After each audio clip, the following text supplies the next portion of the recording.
orazione. Sì, siamo la minoranza. Preghiamo al Signore.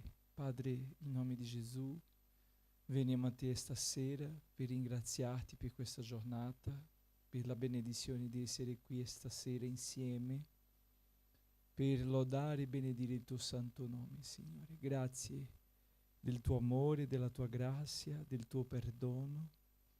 Grazie perché ci hai dato la salvezza tramite tuo Figlio Gesù Cristo, nostro Signore, che ha vinto la morte e è risorto al terzo giorno e è seduto alla destra tua, Signore, e ci ha salvato, ci ha perdonato e ci ha dato l'opportunità di seguire su una via di pace, di bontà, e che alla fine saremo con Lui in eternità.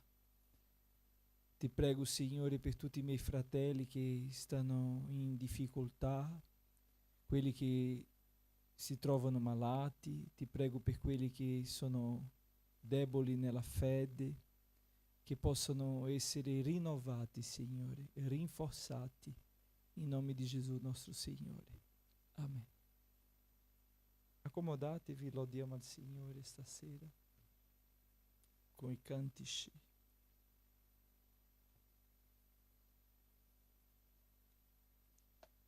Io quando ero in Ecuador teneva un gruppo di alabanzas in iglesia che suonava come dice, toccava los instrumentos, e erano tutti muchachos e anche niños. Ho una foto con los niños che toccava las maracas, la pandereta, la tastiera e la chitarra. Quindi è molto bello. Chissà un giorno avremo qua questo gruppo di alabanzas. Vosotros saben tocar los instrumentos? Tu? Quali? La chitarra? Oh, bene. Guarda. Alleluia, alleluia, alleluia. Lodiamo al Signore.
L'ermana Priscilla, la sorella Priscilla, loda al Signore insieme alla Chiesa. È più dolce la voce femminile, no?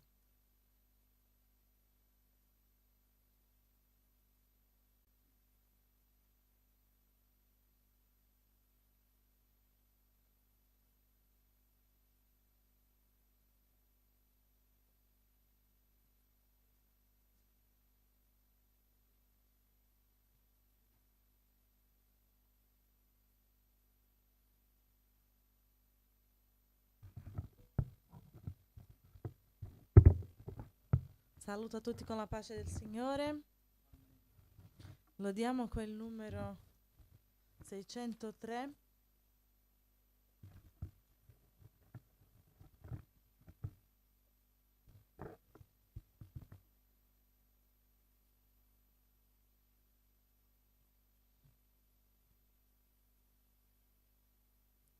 Gesù, t'adoriamo. proclamandoti re. Tu sei qui proprio in mezzo a noi, con lodi noi t'esaltiamo, dillo di un trono ti prepariamo, dillo di un trono ti prepariamo, dillo di un trono ti prepariamo, perché tu, oh Signore, sei re. Gesù, t'adoriamo, proclamandoti re. Tu sei qui proprio in mezzo a noi, con lodi noi t'esaltiamo, e mentre noi t'adoriamo, e mentre noi t'adoriamo, e mentre noi t'adoriamo, vieni regna, Signore, su noi. Vieni regna, Signore, su noi. Alleluia. Lodiamo quel numero 371. 371.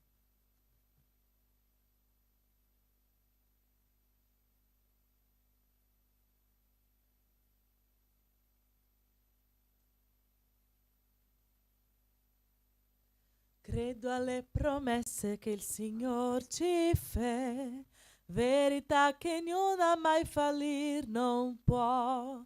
Gloria all'Altissimo che l'uomo amò. Credo alle promesse del Signor. Credo, credo in Gesù mio Salvatore, sì, io credo, credo, credo, io credo alle promesse del Signor. Sol per la sua grazia riscattato son, ho per la sua morte vita eterna in don. Tutti i miei peccati cancellati or son. Credo alle promesse del Signor. Credo, credo in Gesù mio Salvatore, sì, io credo, credo, credo, io credo alle promesse del Signor. Credo alla parola di Gesù, ancora sicura che al mio cuore dà fé quando la tempesta. Credo alle promesse del Signor. Credo, credo in Gesù mio Salvatore, sì, io credo, credo, credo, io credo alle promesse del Signor. Oh care promesse che il Signor ci fe, detto non temere che io son con te. No, io non ti lascio, abbi fede in me. Credo alle promesse del Signor. Credo.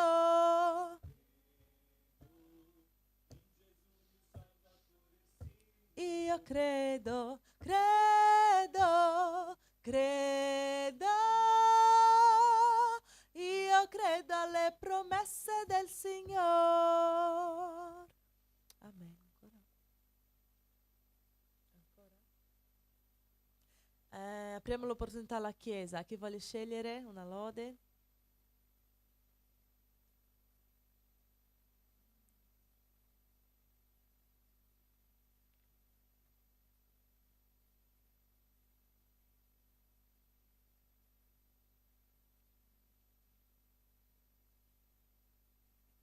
Deve essere di quello che cantiamo, di quello che sappiamo cantare.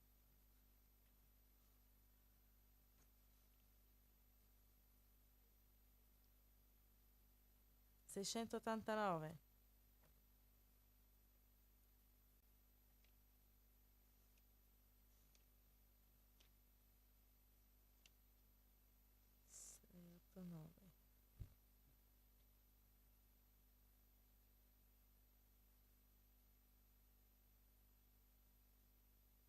Fatto?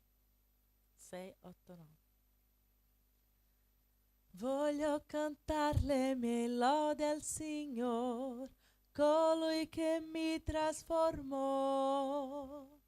Voglio cantar le mie lodi al Signor, colui che mi trasformò. Il mio amico è Gesù, il mio amico è Gesù. Egli è Dio, Egli è Re, è amor, libertà. Solo in Lui io trovai quell'amor che cercai. Solo in Lui io trovai la felicità. Da capo? Voglio cantar le melodie al Signor, colui che mi trasformò. Voglio cantar le melodie al Signor, colui che mi trasformò. Il mio amico? Il mio amico. Il mio amico è Gesù. Egli è Dio, Egli è Re, è amor, libertà. Solo in Lui io trovai quell'amor che cercai. Solo in Lui io trovai la felicità. Amen.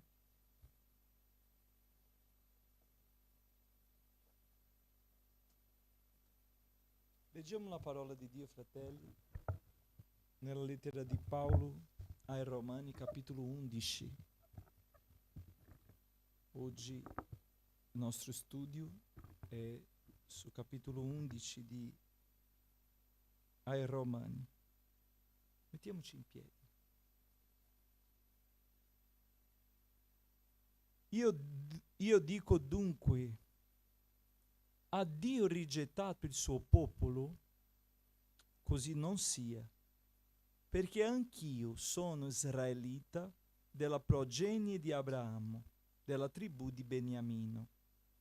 Dio non ha rigettato il suo popolo, che ha preconosciuto. Non sapete voi ciò che la scrittura dice nella storia di Elia? Come egli si rivolge a Dio contro Israele dicendo: Signore, hanno ucciso i tuoi profeti e hanno distrutto i tuoi altari, e io sono rimasto solo ed essi cercano la mia vita. Ma che gli disse la voce divina: io mi sono riservato 7.000 uomini che non hanno piegato il ginocchio davanti a Baal. Così dunque, anche nel tempo presente, è stato lasciato un residuo secondo le lezioni della grazia, e se è per grazia non è più per opere, altrimenti la grazia non sarebbe più grazia. Ma se è per opere non è più grazia, altrimenti l'opera non sarebbe più opera. Che dunque? Israele non ha ottenuto quello che cercava, ma gli eletti l'hanno ottenuto e gli altri sono stati induriti. Come sta scritto: Dio ha dato loro uno spirito di stordimento occhi per non vedere e orecchi per non udire fino a questo giorno. E Davide dice: la loro mensa diventi per loro un laccio, una trappola, un intoppo e una retribuzione. Siano oscurati i loro occhi da non vedere e piega loro la schiena di continuo. Io dico dunque, hanno inciampato perché cadessero? Così non sia, ma per la loro caduta la salvezza è giunta ai gentili per provocarli a gelosia. Ora, se la loro caduta è la ricchezza del mondo e la loro diminuzione è la ricchezza dei gentili, quanto più lo sarà la loro pienezza? Infatti, io parlo a voi gentili, in quanto sono apostolo dei gentili. Io onoro il mio ministero, per provare se in qualche maniera posso provocare a gelosia quelli della mia carne e salvarne alcuni. Infatti, se il loro rigetto è la riconciliazione del mondo, che sarà la loro riammissione se non la vita dai morti? Ora, se le primizie sono sante, anche la massa è santa. E se la radice è santa, anche i rami sono santi. E seppure alcuni rami sono stati troncati, e tu che sei olivastro, sei stato innestato al loro posto e fatto partecipi della radice e della grassezza dell'olivo, non vantarti contro i rami, ma se ti vanti contro di loro, ricordati che non sei tu a portare la radice, ma è la radice che porta te. Forse dunque dirai, i rami sono stati troncati, affinché io fossi innestato. Bene, essi sono stati troncati per incredulità, e tu stai ritto per la fede. Non insuperbirti, ma temmi. Se Dio infatti non ha risparmiato i rami naturali, guarda che talora non risparmi neanche te. Vedi dunque la bontà e la severità di Dio, la severità su quelli che sono caduti e la bontà verso di te. Seppure perseveri nella bontà, altrimenti anche tu sarai reciso. E anche essi, se non perseverano nell'incredulità, saranno innestati, perché Dio è potente da innestarli di nuovo. Infatti, se tu sei stato tagliato dall'olivo per natura selvatico e innestato contro natura nell'olivo domestico, quanto più costoro che sono rami naturali saranno innestati nel proprio olivo. Perché non voglio, fratelli, che ignoriate questo mistero, affinché non siate presuntuosi in voi stessi, che a Israele è avvenuto un indurimento parziale, finché sarà entrata la pienezza dei gentili. E così tutto Israele sarà salvato, come sta scritto: il liberatore verrà da Sion e rimuoverà l'impietà da Giacobbe. E questo sarà il mio patto con loro, quando io avrò tolto via i loro peccati. Quanto all'Evangelo, essi sono nemici per causa vostra, ma quanto all'elezione, sono amati a causa dei padri, perché i doni e la vocazione di Dio sono senza pertimento. Come infatti pure voi una volta foste disobbedienti a Dio, ma ora avete ottenuto misericordia per la disobbedienza di costoro. Così anche costoro al presente sono stati disobbedienti, affinché per la misericordia a voi fatta anch'essi ottengano misericordia, poiché Dio ha rinchiuso tutti nella disobbedienza per far misericordia a tutti. O profondità di ricchezze, di sapienza e di conoscenza di Dio! Quanto imperscrutabili sono i suoi giudizi e inesplorabili le sue vie. Chi infatti ha conosciuto la mente del Signore? O chi è stato suo consigliere? O chi gli ha dato per primo sì che ne abbia a ricevere la ricompensa, poiché da Lui, per mezzo di Lui e per Lui sono tutte le cose. A Lui sia la gloria in eterno. Amen. Accomodatevi, fratelli. Padre, ti prego che il tuo Spirito Santo ci possa illuminare stasera, perché possiamo aggiungere la conoscenza, la scienza, la saggezza e l'intendimento della tua parola. Ti prego, Signore, di guidarci, di essere con noi, sia, Signore, nell'aprire e nel chiudere della mia bocca, e che ogni parola che esca sia di edificazione per il tuo corpo, in nome di Gesù. Amen.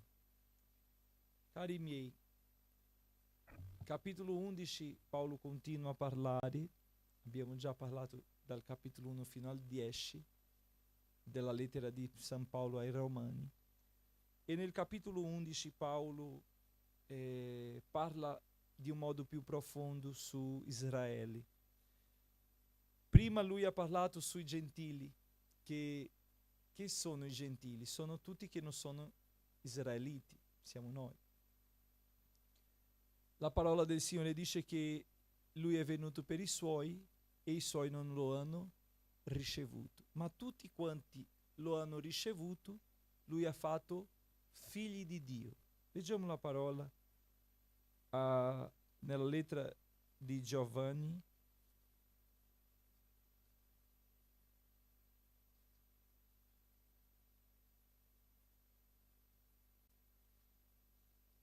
prima lettera di Giovanni, capitolo 3.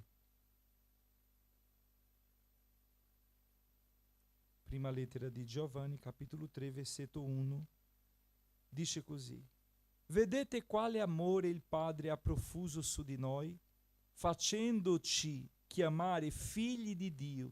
Per questo il mondo non ci conosce, perché non ha conosciuto Lui. Carissimi, ora siamo figli di Dio, ma non è ancora stato manifestato ciò che saremo. Sappiamo però che quando Egli sarà manifestato, saremo simili a Lui, perché lo vedremo come Egli è. E chiunque ha questa speranza in Lui purifica se stesso come Egli è puro. Chiunque commette il peccato commette pure una violazione della legge, e il peccato è la violazione della legge. Quindi in questo capitolo 3 della prima lettera di Giovanni, l'Apostolo ci conferma il dono di Dio, perché prima di tutto eravamo creature, e queste creature cosa hanno fatto? Hanno oltrepassato la linea che Dio aveva messo di ubbidienza e ha peccato. Questo peccato cosa ci ha fatto con quel primo uomo e con tutti gli altri uomini? Ci ha allontanato di Dio, ci ha tolto il diritto di essere vicino a Dio. La Bibbia dice, Paolo ha scritto ai Romani, che il peccato ci ha allontanato, ci ha privo della presenza del Signore, di Dio, della grazia. E Paolo ha discorso anche su questo, perché ha detto: allora, se il peccato ha rivelato Gesù, perché Gesù è venuto per causa dei nostri peccati, sì o no? Gesù è venuto per i nostri peccati, come il nostro Redentore. Una persona che prende il peccato, la colpa per sé. Quindi Gesù ha preso per sé le nostre colpe, come abbiamo imparato, come dice il profeta Isaia, che lui ha portato su di sé tutte le nostre colpe. Allora, Gesù è venuto per causa del peccato o di noi? Gesù è venuto per causa nostra, perché eravamo nel peccato. Vangelo di Giovanni, capitolo 3, versetto 16, dice: Dio ha amato tanto il mondo. Chi è il mondo? Siamo noi il mondo, sì o no? Facciamo parte di questo mondo o no?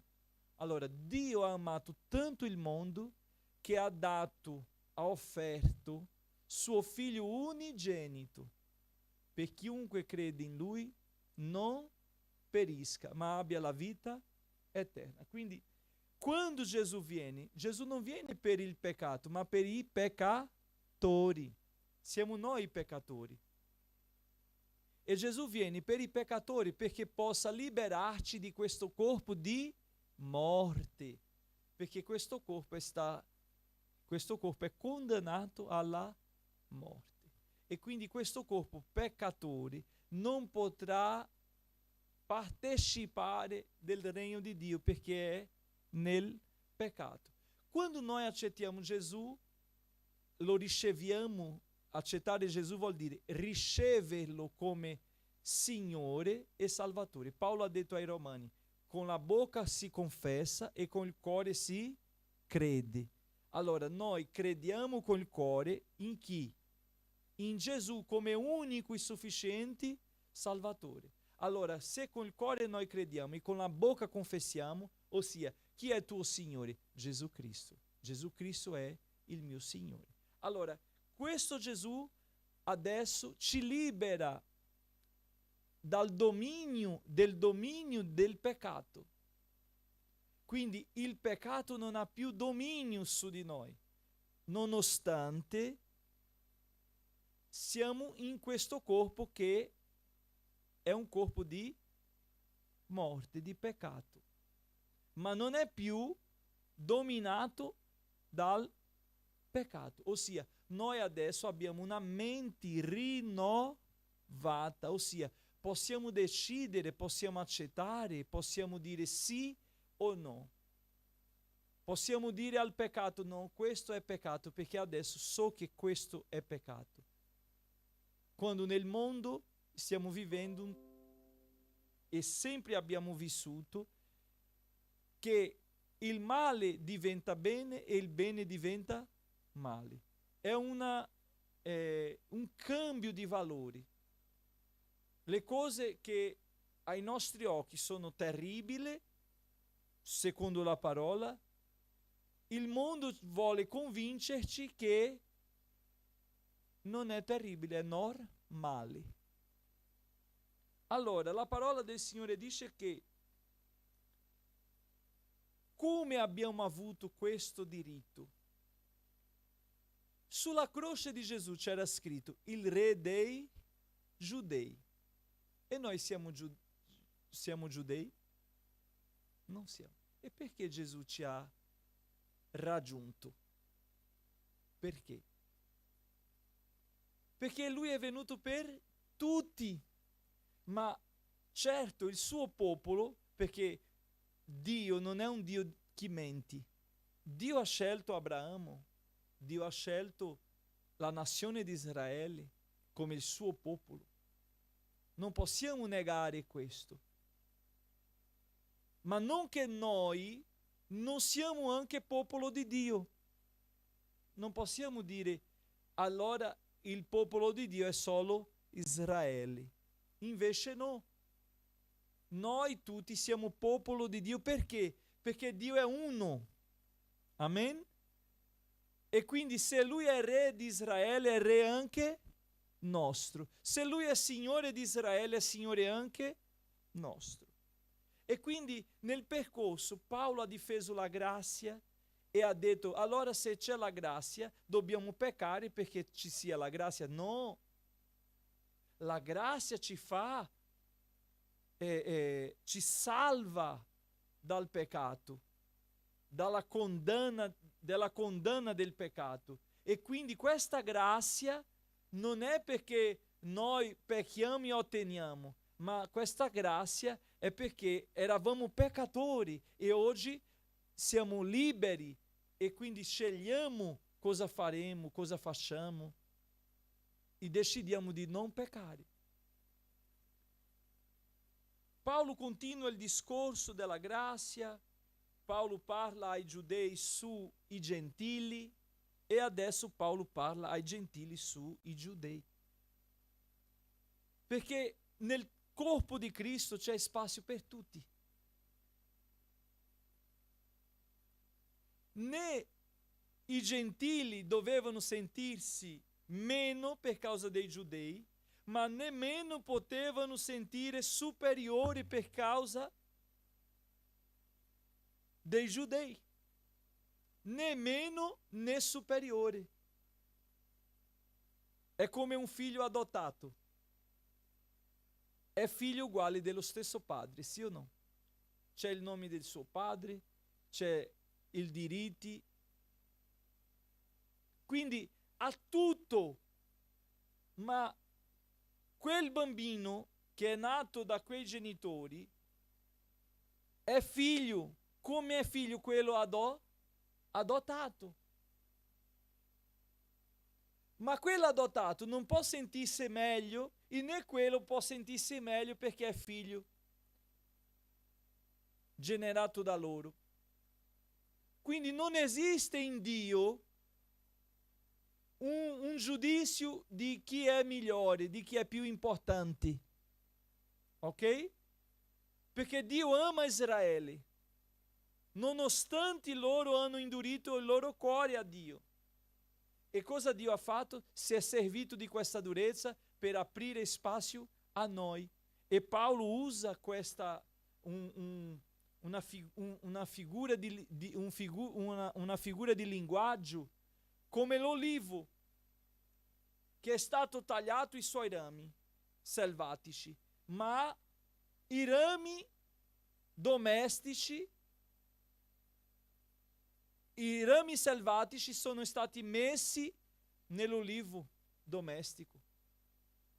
Ossia, questo olivo che doveva essere solo per sé ha ricevuto altri rami che non erano suoi.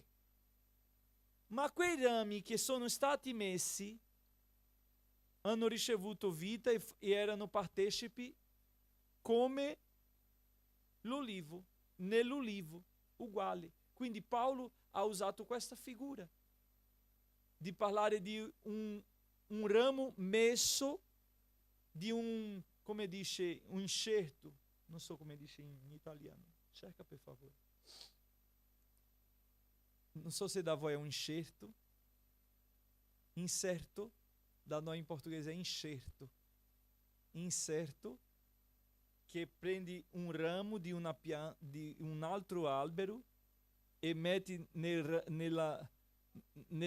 tralcio, un traccio si mette all'albero e quel traccio innesto, e quell'albero adotta quel ramo e quel ramo diventa partecipe di quell'albero. Non è più un tralcio, è la vita intera. Quando siamo in Cristo non siamo tralci, siamo la vite, siamo l'olivo.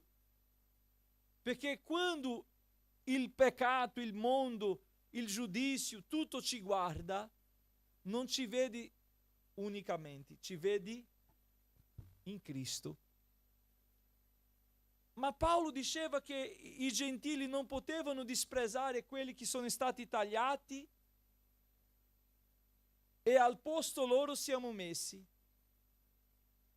Perché se anche noi siamo stati messi che non avevamo diritti, immaginate loro. Quindi il Signore vuole parlare stasera di questa uguaglianza che Cristo ci fa, né giudeo, né greco, né romano, né i romani, né gli italiani, né i peruviani, né i brasiliani. C'è differenza. Non esiste la differenza quando siamo tutti in Cristo. Perché siamo tutti figli. Giovanni ha detto, e ci ha fatto figli di Dio. E tanto loro come noi abbiamo una via da seguire. Giovanni ha detto, che abbiamo letto qui, chiunque Allora, versetto 3. E chiunque ha questa speranza in lui purifica se stesso, come egli è puro. Tanto giudeu come proseliti, come i greci, come gli italiani, come gli americani, come i sudamericani. Abbiamo la speranza in chi? In Cristo. In Gesù Cristo. È per Lui che siamo stati messi, innestati alla pianta principale. È per causa di Lui. Quale amore il Padre ha profuso su di noi, facendoci chiamare figli di Dio. Per questo il mondo non ci conosce, perché non ha conosciuto Lui. Allora, Paolo continua a parlare che loro sono stati tagliati per l'incredulità. Ma non è perché loro sono stati tagliati per l'incredulità che noi diciamo: allora faccio quello che mi pare, vivo come voglio. No? Lo spazio è mio. Non è così. Se tu sei stato tagliato dall'olivo per natura selvatico e innestato contro natura nell'olivo domestico, quanto più costoro che sono rami naturali saranno innestati nel proprio olivo. Perché non voglio, fratelli, che ignoriate questo mistero, affinché non siate presuntuosi in voi stessi. È una parola dura questa, no?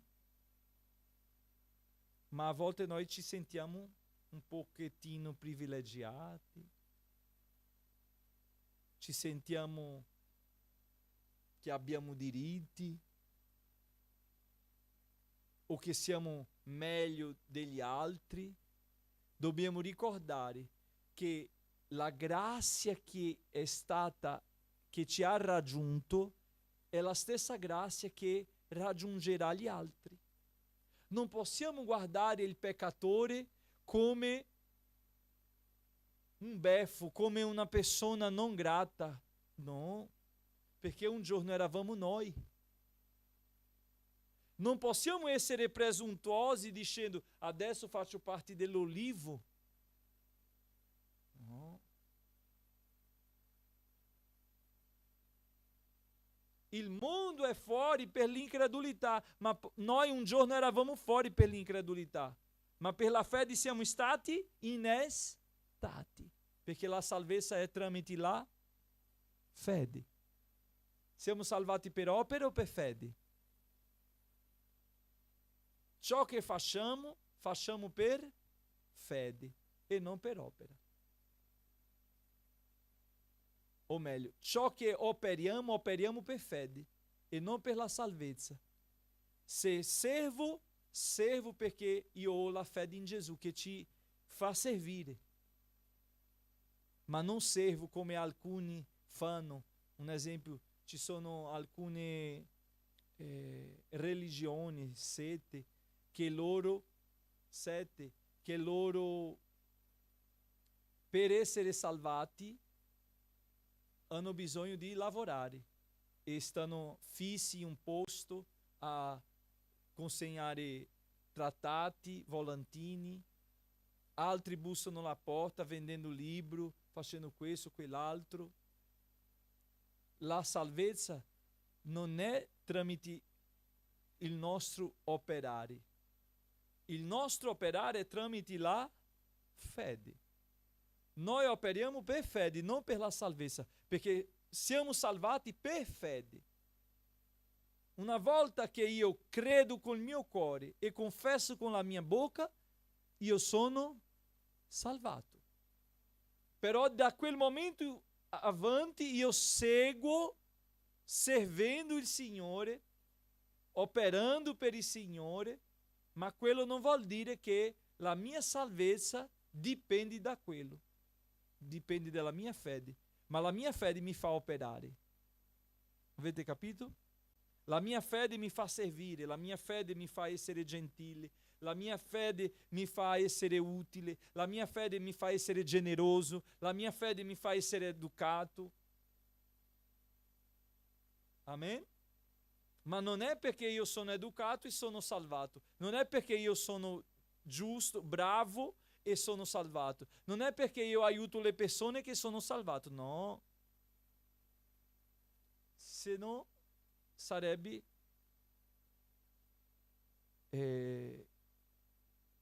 una penitenza, non salvezza. E la penitenza chi ha preso? Cristo. Cristo ha già preso la penitenza per i nostri peccati. È morto in croce per i nostri falli, per i nostri peccati. Allora, se lui ha già preso la penitenza, abbiamo altra penitenza? No, abbiamo una via da seguire. Lui ha detto: chi vuole venire dietro me, prenda con sé la sua croce, neghi a se stesso e mi segua. Quindi lui non ci ha detto di dovete fare questo, dovete andare di porta in porta, dovete vendere questo libro, dovete stare fermi lì consegnando trattati, volantini, messaggi biblici. No, noi facciamo evangelizzazione perché comprendiamo che come di grazia abbiamo ricevuto, vogliamo consegnare quello che abbiamo ricevuto agli altri. Vogliamo essere partecipi nel regno di Dio, ma nostro servizio non ci salva. È un inganno. Queste sono bugie che Satana inserisce tramite religione per fare le persone schiavi, perché Dio non ci ha fatto schiavi, Dio ci ha fatto liberi. E quindi questa libertà evangelizziamo perché siamo liberi. Sogniamo per la strada, facciamo culto, facciamo tutto con libertà e non per obbligo. Ma una volta io, essendo coscienti della mia salvezza, io ho piacere di fare. Ci sono persone che possono fare e non fanno. Ma io sono libero, è vero.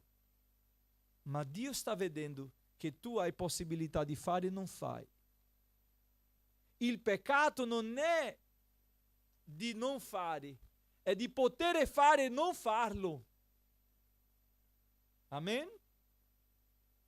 Dio considera quello che noi non possiamo fare.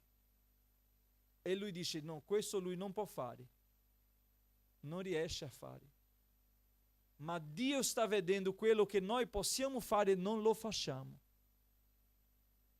E ci imputa il peso di quello.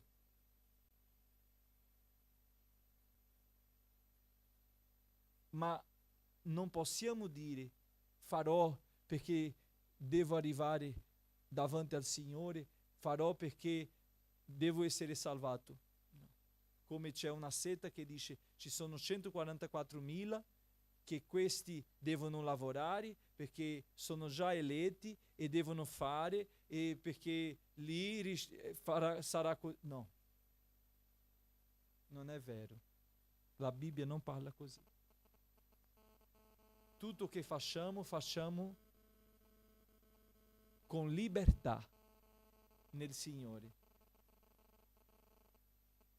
È il telefono di lei che è vicino al computer e fa questa interferenza. E quindi tutto che facciamo per il Signore facciamo con libertà. L'Apostolo continua parlando: quanto all'Evangelo, essi sono nemici per causa vostra, ma quanto all'elezione sono amati a causa dei padri. Ossia, Paolo parla di un'elezione perché il popolo di Israele è stato eletto. Ci sono persone che prendono questo messaggio, questa parola, isolano dicendo: no, noi siamo eletti. Attenzione. Noi siamo innestati per causa del Vangelo che abbiamo ricevuto. Perché loro, per essere eletti, dovevano diventare giudei. Il Vangelo non cambia la nostra nazionalità, sì o no? Il Vangelo non cambia il nostro modo di naturali, culturali. No, il Vangelo cambia la nostra vita, sia spirituale e sia fisica, nel senso di trasformare la nostra vita facendo che noi viviamo una novità di vita, diversamente del mondo. Questo Vangelo è che ci ha dato l'opportunità di essere innestati, di essere salvati. Perché qual è il messaggio del Vangelo se non è che Gesù salva, guarisce, libera e tornerà?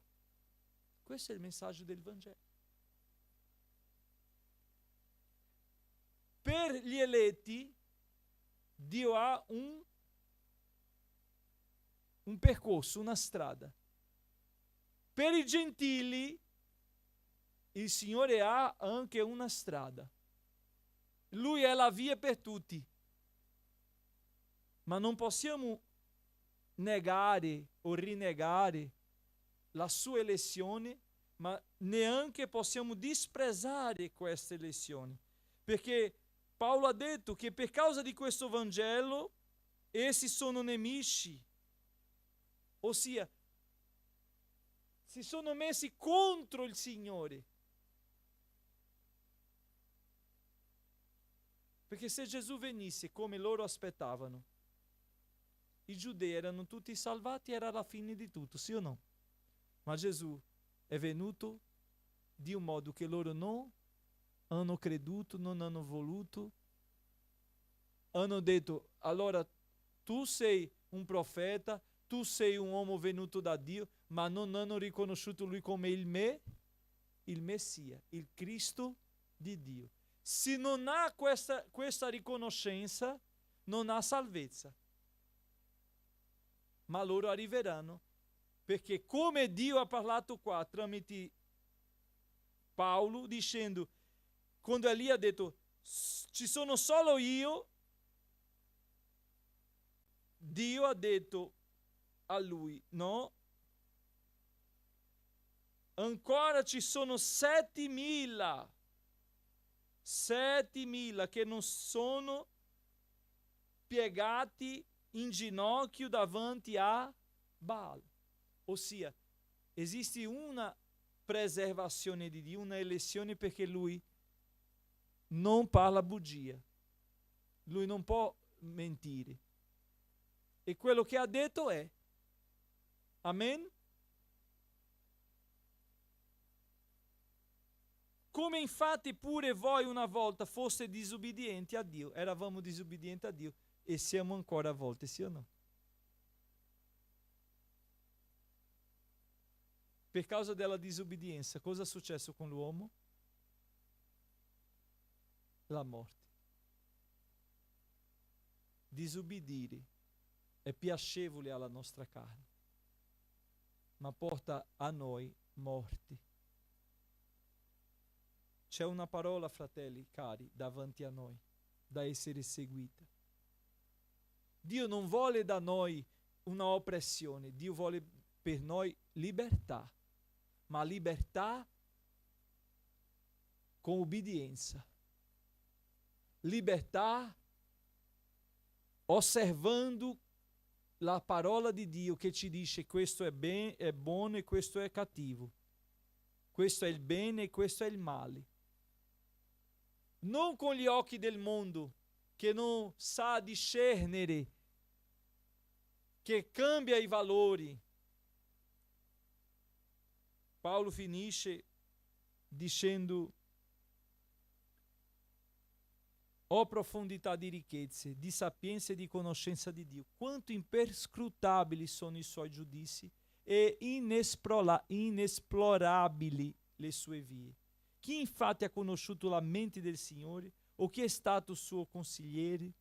O chi ha dato per primo sicché ne abbia a ricevere la ricompensa?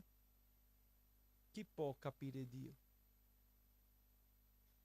Se noi cominciamo a pensare, è una confusione. Ma come mai Israele ha chiuso il cuore a Gesù, non ha voluto ricevere Gesù come Messia, ma grazie a questa durezza di cuore i gentili sono stati salvati, hanno potuto ricevere il Signore. Ma avevo detto altri giorni scorsi che Dio aveva un piano già, non aveva bisogno di Israele rifiutare Gesù.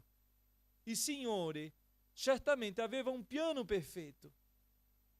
Non è perché l'uomo ha peccato che è venuto Gesù. Gesù esiste prima del peccato.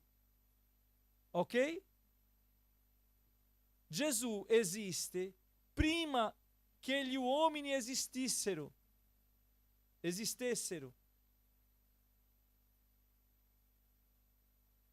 Perché Lui è Dio.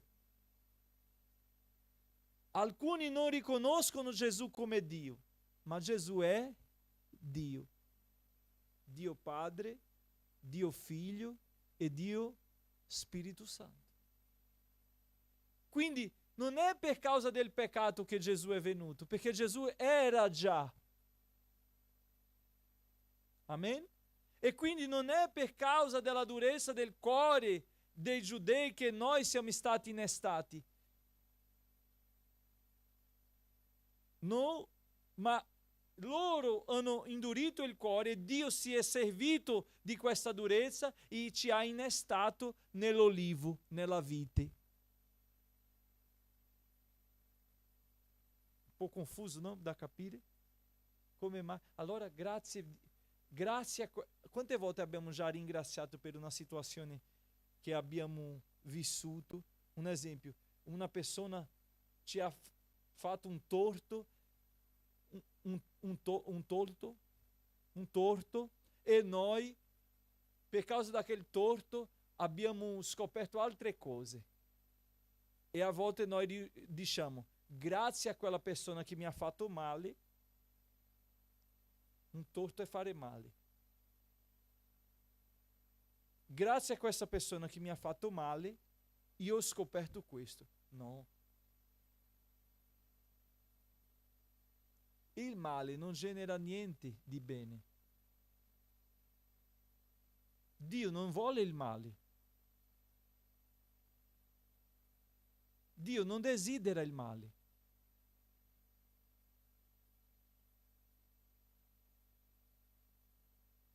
Perché se noi pensiamo così, allora diremo, è bene che pecchiamo, perché così avremo la grazia di Dio, perché così avremo il diritto di salvezza. No. Non possiamo dire che le cose buone provengono dal male. No. La Bibbia dice che tutte le cose buone provengono da uno solo. Chi è questo uno solo? È il Padre della luce. Tutte le cose buone provengono da Lui. Dagli uomini invece no. E Geremia nel capitolo 3 di Lamentazione dice: di cosa si lamenta l'uomo se non del suo proprio peccato? Quindi il male succede per la durezza del cuore degli uomini, per la cattiveria degli uomini. Il male succede per questo, per l'egoismo. Non è perché uno ti abbandona che tu diventi forte. Un figlio abbandonato diventa forte, deve maturare più veloce. Allora ti ha servito, ma non doveva essere così. Il mondo innalza l'errore per giustificare il benessere. No. Grazie a questa bomba che è esplosa, ha distrutto tutto, abbiamo perso tutto, adesso hanno fatto una ristrutturazione in città. Ma che? Ho sentito, grazie alla pandemia, che adesso in Italia le cose sono diventate più veloci, perché prima tu dovevi andare, chiamare, prendere un appuntamento. Ora tu riesci a prendere l'appuntamento online. Ma io ringrazierò la pandemia che mi ha colpito, la pandemia che ha ucciso tante persone. No, fratelli, non innalziamo il male. No. Quindi non possiamo vangloriarci per niente, perché è tutto misericordia di Dio. Lui voleva e doveva distruggere tutto, ma Lui, per la sua misericordia, ci preserva e fa una via nella nostra via sbagliata. Lui fa una via superiore sopra la nostra via e ci prende per le mani e ci mette sopra. Io sono un esempio di questo. La mia mamma molto giovane ha sbagliato con suo fidanzato, è rimasta incinta, ha lasciato quel fidanzato e è rimasta mamma da sola. Mi ha partorito con 20 anni, giovanissima. Io ho cresciuto, sono nato senza un papà. Dopo lei si è sposata. Dio ha fatto una strada per me. In quella strada di errore lui ha raddrizzato la strada. Ma non doveva essere così, perché Dio non voleva così. Questo non vuol dire, se non fosse così io non ero qui. No, io ero qui. Io ero qui perché c'è una via di Dio. Noi non abbiamo bisogno di aiutare Dio a fare niente. Lui ha la sua via perfetta. Ma se la tua via è stata storta in alcun momento, consegnati al Signore, perché Lui sa raddrizzare, lasciare dritta la strada. E tutti questi errori, tutti questi sbagli diventano benedizione, perché Dio trasforma la maledizione in... La maledizione di Israele è diventata benedizione ai gentili.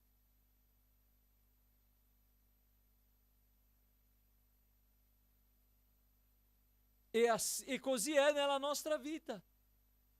La maledizione che abbiamo ricevuto diventa benedizione quando riconosciamo Gesù Cristo come Signore. Quindi fate attenzione. Non giustificare i vostri errori. Io conosco diverse persone che hanno avuto delle esperienze brutte nella vita e che giustificano ciò che sono per ciò che hanno vissuto. C'è una bugia di Satana in giro che dice: tu sei nato così.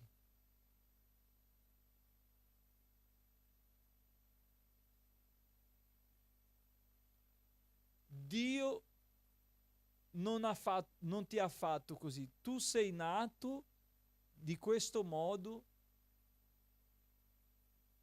La natura ti ha creato. C'è una bugia. O tu diventi. Fratello, Dio è molto chiaro. Dio è molto chiaro. Nel creato lui ha fatto tutto per bene. Quando ha fatto l'uomo ha detto: non è buono che quest'uomo viva solo. Farò? Chi farò? Cosa farò? Non vi sento. Una donna. Cosa ha fatto Dio quando ha visto l'uomo da solo? Dio poteva dare una mucca Adamo, sì o no?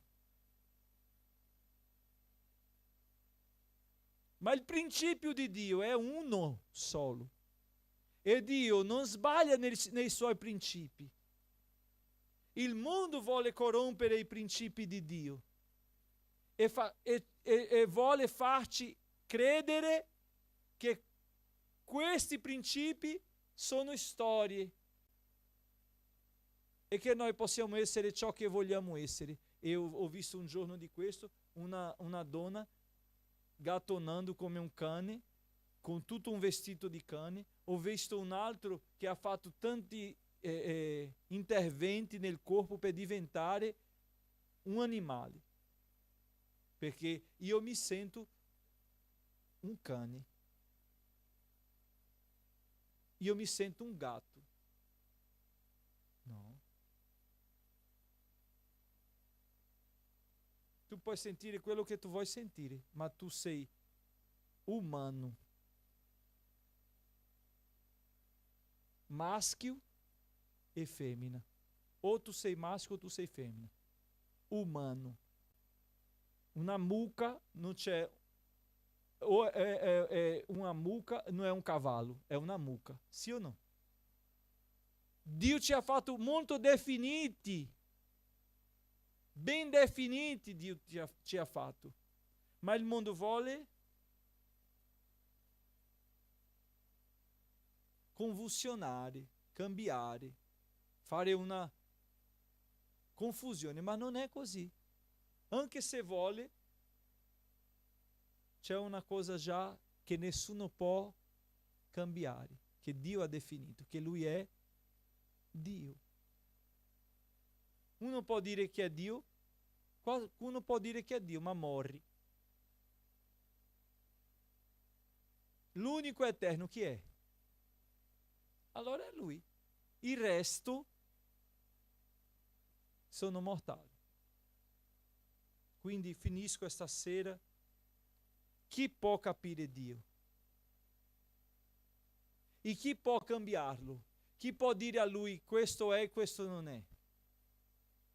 Decido io? No.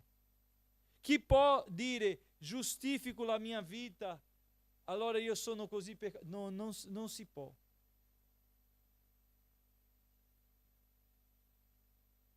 Finiamo leggendo prima, leggendo Isaia 40, versetto 13. Finisco leggendo questo versetto.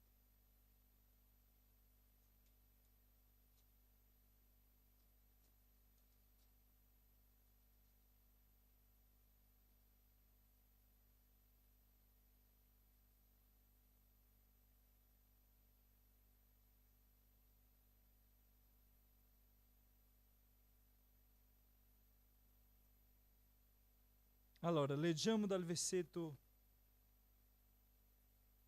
7.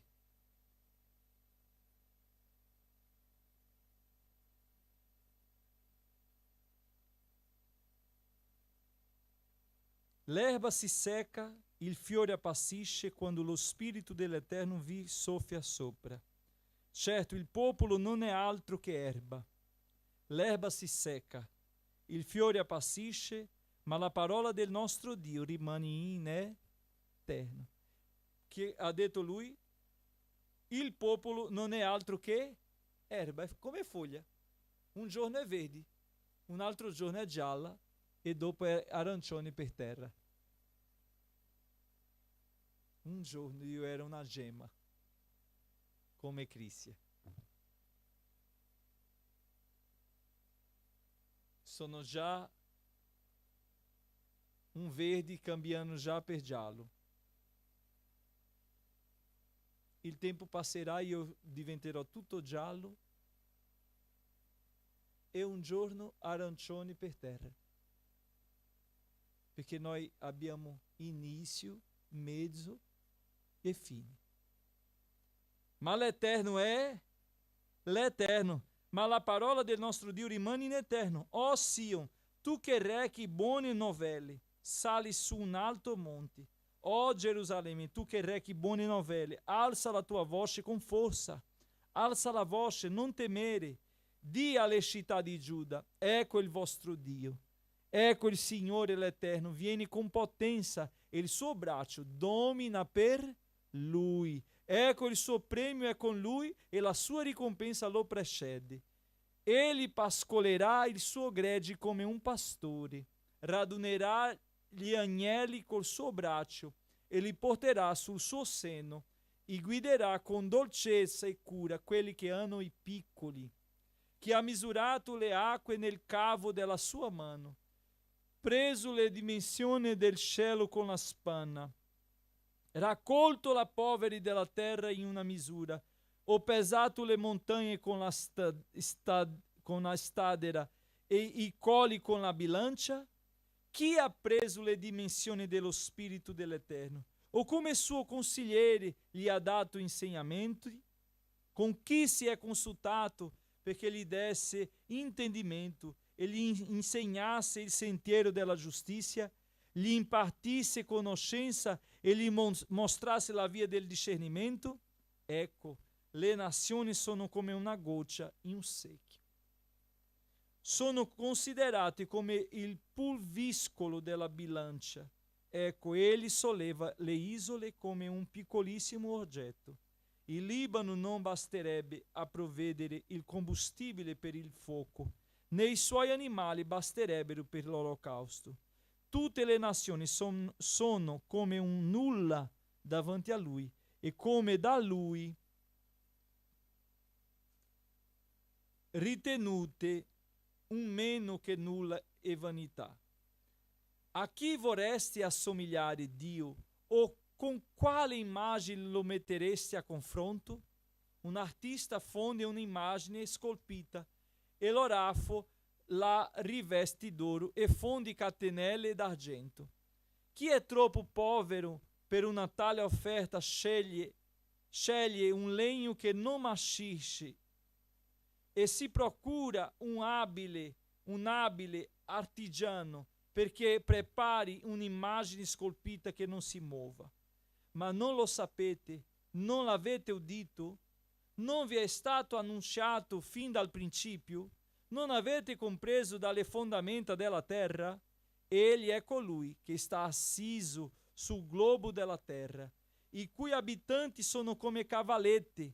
Egli distende i cieli come un velo e li dispiega come una tenda in cui abitarvi.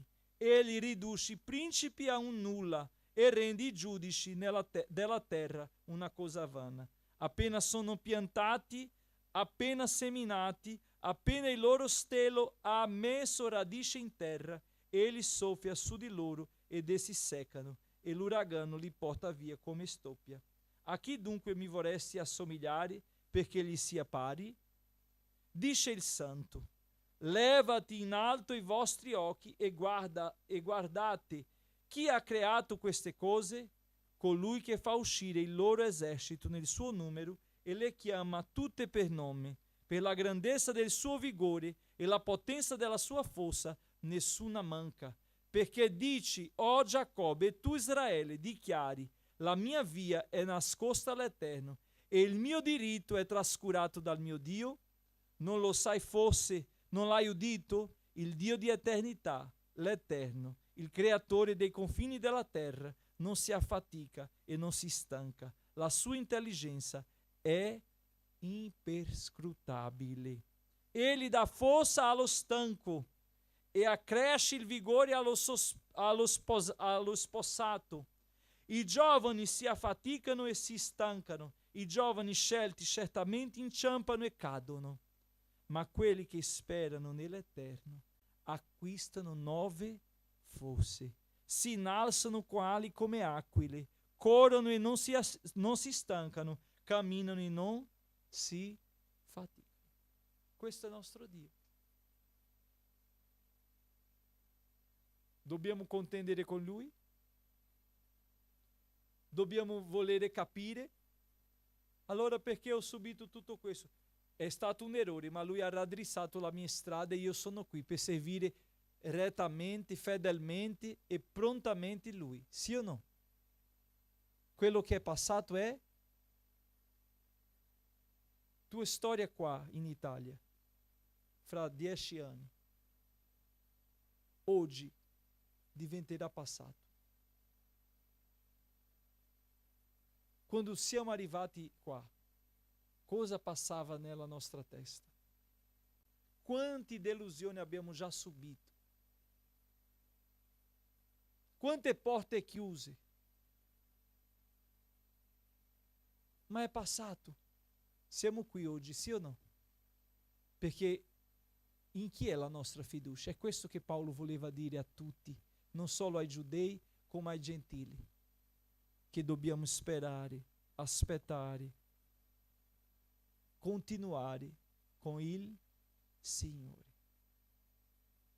Perché ci sono persone, muchachos, che nella difficoltà cercano il Signore, ma dopo che tutto passa,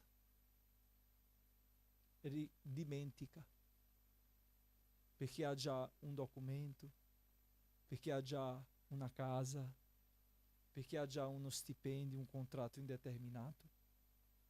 Ricordatevi di questa parola di oggi. Siamo tutto erba. Siamo tutti erba, che oggi è verde e domani secca. Ma chi aspetta il Signore, ma quelli che sperano nell'Eterno acquistano nuove forze. Amen? Che Dio ci benedica, che possiamo ricordare del Signore, non solo nel giorno di difficoltà, perché anche è difficile ricordare del Signore in qualsiasi tempo. Nella difficoltà vogliamo un aiuto di una persona e non cerchiamo il Signore perché Dio devo fare questo, io devo muovermi, io devo fare. Calma. Cerca il Signore. E quando le cose saranno ok, tutto a posto, continua cercando il Signore. Perché non c'è gloria né quando non c'è, né quando abbiamo. Amen? Non esiste gloria per nessuno qua, ma c'è gioia. Gloria per chi è? Per il Signore. Paolo finisce dicendo, per Lui, per mezzo di Lui, sono tutte le cose, ossia, la gloria è di Dio, ma la gioia è nostra. Ringraziamo Dio per questa sera. I fratelli che vogliono contribuire con gioia, facciano con gioia, che il Signore vi benedica e vi faccia abbondare in ogni offerta che fate nella vostra vita personale. Grazie per mantenere questa missione.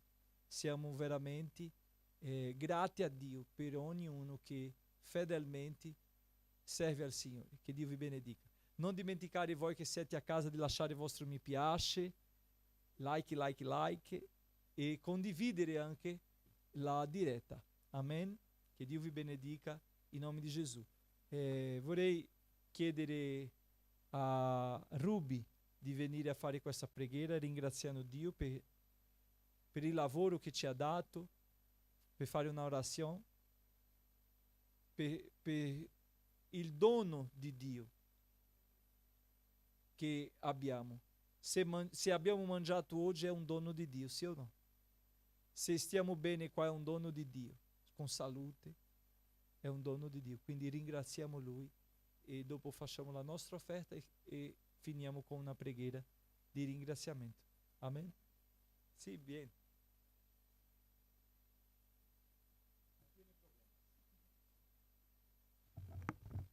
Gracias. Bueno, cerramos nuestros ojitos ahí donde estamos. Yo sé que la palabra de Dios ha llegado a nuestro corazón y es donde nosotros podemos reconocer, Señor, sin ti no soy nada, no puedo. Dios, gracias, Señor, por esta noche. Gracias porque de antemano, Señor, estamos vivos por tu voluntad, Señor, por tu gracia, por tu misericordia, Señor. Gracias por la lluvia, gracias por el trabajo, Señor, pero ante todo, gracias por esta noche, donde tu palabra nos edifica, Señor, nos fortalece, Señor. Hoy pongo la necesidad de cada uno de mis hermanos aquí presente delante de ti, Señor. Tú las conoces, Padre, y creemos que en ti hay respuesta, Señor. Y de antemano creemos y te damos gracias, porque así como lo dijo Jesús, que todo lo que él pedía en la oración, él daba gracias porque él lo creía que lo iba a recibir, Señor. Gracias, Señor, por la vida de cada una de estas personas, Señor, y pido que tu bendición, Señor, nos guíe en cada momento de nuestro existir, Señor, en esta tierra, Padre. Guarda nuestras vidas en el hueco de tu mano, Señor amado, y que tu bendición, Señor, nunca, Señor, permita que nosotros nos alejemos de ti, sino que tengamos corazones agradecidos contigo, Señor amado, en todo tiempo y en todo momento, en el nombre de Jesús y en el poder de tu Santo Espíritu. Amén.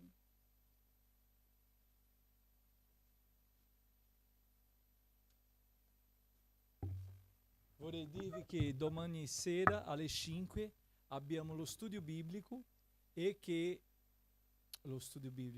domani sera alle 5 abbiamo la preghiera, l'orazione alle 5 della tardi.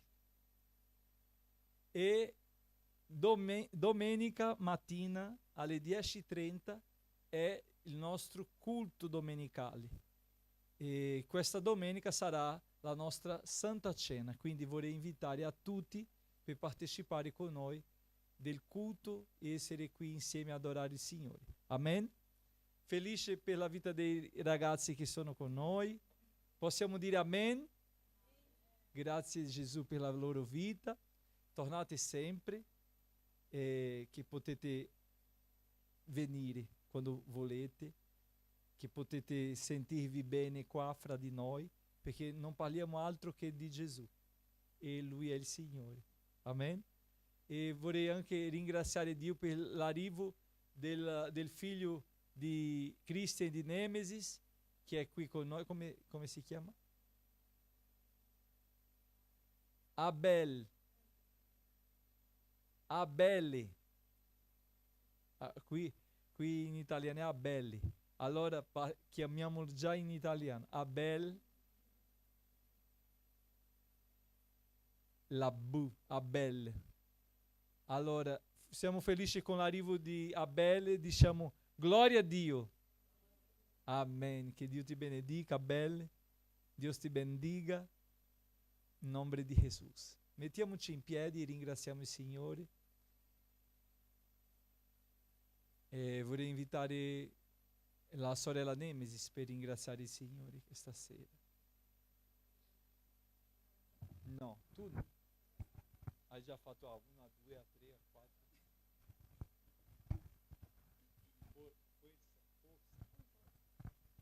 Pace a tutti. Ringraziamo Dio per questa sera, per la parola che Lui ha condiviso in ogni cuore. Amen. Grazie Signore perché te sei buono, Signore, perché in ogni tempo, in ogni momento sei con noi. Abbiamo ascoltato la tua parola, abbiamo lodato il tuo nome, Signore. Grazie perché tutto tu lo hai lasciato così, Signore, per noi. Grazie Signore per ognuno di noi che questa sera stiamo qui, Signore, per adorarti. Amen e amen. Che la grazia del nostro Signore e Salvatore Gesù Cristo, il grande amore di Dio nostro eterno Padre, la comunione e consolazione dello Spirito Santo sia con tutti, oggi e per sempre. Noi diciamo